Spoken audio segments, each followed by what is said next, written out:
নমস্কার বন্ধুরা, সকলকে আমার চ্যানেলে স্বাগত। রাজ্যের সমস্ত ধরনের সরকারি কর্মচারী এবং পেনশনারদের ডিএ সংক্রান্ত বিষয়টি এই মুহূর্তে সুপ্রিম কোর্টে বিচারাধীন অবস্থায় রয়েছে।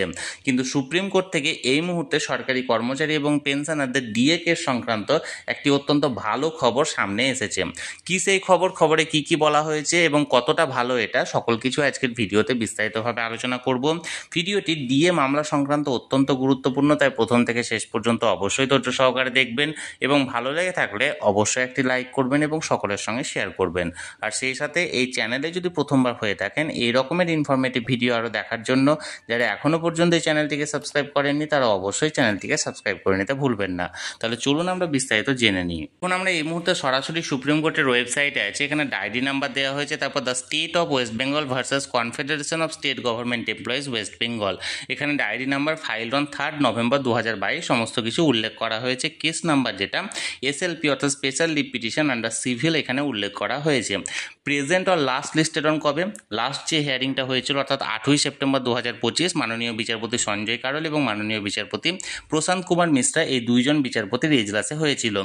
এবার যে ভালো খবরটি আমি কেন বললাম, দেখুন এখানে স্ট্যাটাস বা স্টেজে এখানে এই জায়গাটা পেন্ডিং থাকতো disposal and final disposal at admission stage বলে লেখা থাকতো এর আগে।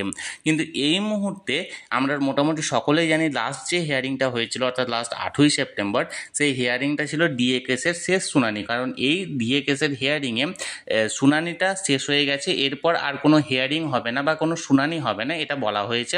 এরপর 2 সপ্তাহ সময় দেওয়া হয়েছিল রাজ্যকে কোনো সাবমিশন যদি থেকে থাকে তাহলে রিটেন সাবমিশন পেশ করার জন্য, এবং তার পরিপ্রেক্ষিতে আরও 1 সপ্তাহ সময় দেওয়া হয়েছিল কর্মী সংগঠনগুলিকে অর্থাৎ রেসপন্ডেন্টদেরকে যে তারা তার উত্তর দিতে পারে।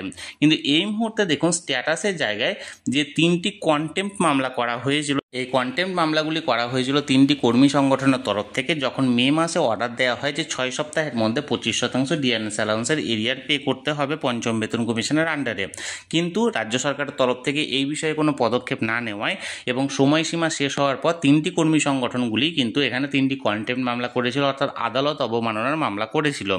এই মুহূর্তে দেখুন স্ট্যাটাস বা স্টেজে এখানে 3টি কন্টেম্প্ট মামলা কিন্তু পরপর উল্লেখ করা হয়েছে।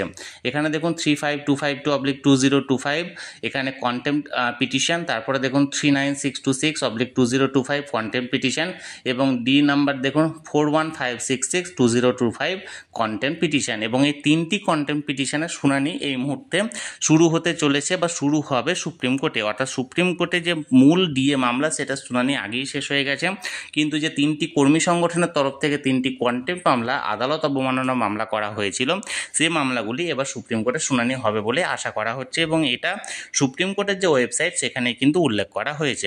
আশা করা যাচ্ছে এটা একটা ভালো খবর, কারণ রাজ্য সরকারের বিরুদ্ধে যে কন্টেম্প্ট মামলা করা হয়েছিল সেটা শুনানি যদি ওঠে এবং শুনানি শুরু হয় তাহলে সেক্ষেত্রে হয়তো 25% ডিএনএস অ্যালাউন্সের যে এরিয়ার পাওয়ার কথাটা সুপ্রিম কোর্টের জাজদের তরফ থেকে রায় দেওয়া হয়েছিল, অন্তর্বর্তীকালীন নির্দেশ দেওয়া হয়েছিল, সেই নির্দেশটা হয়তো কার্যকর করা হতে পারে। এখন দেখার বিষয় কি হয়। আমি সবসময় চোখ রেখেছি যে কোনো আপডেট আসা মাত্রই তৎক্ষণাৎ সেটা আপনাদের সঙ্গে শেয়ার করে দেওয়া হবে। তাই যারা যারা এখনও পর্যন্ত চ্যানেলটির সঙ্গে যুক্ত নেই অবশ্যই চ্যানেলটিকে সাবস্ক্রাইব করে চ্যানেলটির সঙ্গে যুক্ত হয়ে যান। এই ভিডিওটি ভালো লেগে থাকলে অবশ্যই লাইক করুন এবং সকলের সঙ্গে শেয়ার করুন, আর সেই সাথে অবশ্যই চ্যানেলটিকে সাবস্ক্রাইব করে রাখুন। ধন্যবাদ, দেখা হচ্ছে পরের ভিডিওতে।